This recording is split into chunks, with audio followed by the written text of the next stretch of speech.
आहे कोल्हापुरात पंचगंगा नदी प्रदूषणाचा विषय फार गंभीर आहे। पावसाळा सोडला तर पंचगंगा नदीवर जलपर्णीचा मोठा विळखा पाहायला मिळतोय। दूषित पाण्यामुळे ही जलपर्णी पाण्यावर तयार होत असते। या दूषित पाण्यामुळे अनेक जलचर प्राणी देखील मरतात। सध्या पंचगंगा नदीवर अशीच काहीशी परिस्थिती आहे। तावडे हॉटेल ते शिरोली दरम्यानच्या पंचगंगा नदी जलपर्णीच्या विळख्यात अडकल्याचं पाहायला मिळतंय। त्यामुळे आता पंचगंगा नदी प्रदूषणाच्या या गंभीर विषयावर कोल्हापूर प्रशासन दुर्लक्ष करतंय का असा सवाल देखील उपस्थित होतोय। जाणून घेऊयात या संदर्भातली अधिकची माहिती आमचे प्रतिनिधी विशाल पुजारी यांच्याकडून।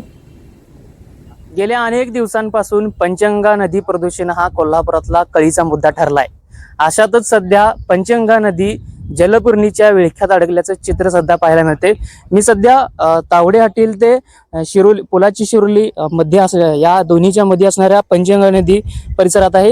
ही दृश्य तुम्ही पाहू शकता की संपूर्ण नदीचा जो परिसर आहे तो जलपर्णीच्या विळख्यात अडकलेला पाहायला मिळतोय। खरं तर अनेक दिवसांपासून अनेक ठिकाणी दुर्गंधीयुक्त पाणी असेल, मृत मासे असतील, अशा घटना पाहायला मिळाल्या होत्या। अशातच सध्या या तावडे हॉटेल ते पुलाची शिरोली मध्ये असणाऱ्या नदी परिसरात संपूर्ण परिसर जो आहे तो जलपर्णीने विळख्यात अडकल्याचं पाहायला मिळते। त्यामुळे प्रशासनाचं याकडे दुर्लक्ष असल्याचं एक चित्र सुद्धा पाहायला मिळते। हा जो परिसर आहे तो संपूर्ण महापुराच्या काळात धोक्याची पातळी समजला जाणारा हा परिसर आहे।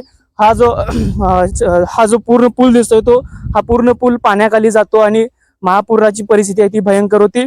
मात्र सध्या जी परिस्थिती आहे कोल्हापुरातली, या नदीची पाणी पातळी आहे ती पाणी पातळी कमी झालेली आहे आणि अशातच या नदीच्या पाण्यावर जलपर्णीचा विळखा झाल्याचं आपल्याला पाहायला मिळतं। त्यामुळं नदी प्रदूषणामध्ये हा सर्वात मोठा असा गंभीर मुद्दा समजला जातोय। तरी देखील महापालिका प्रशासन असेल, कोल्हापूर प्रशासन असेल, हे यामध्ये दुर्लक्ष करत असल्याचं एक सध्या चित्र पाहायला मिळतंय।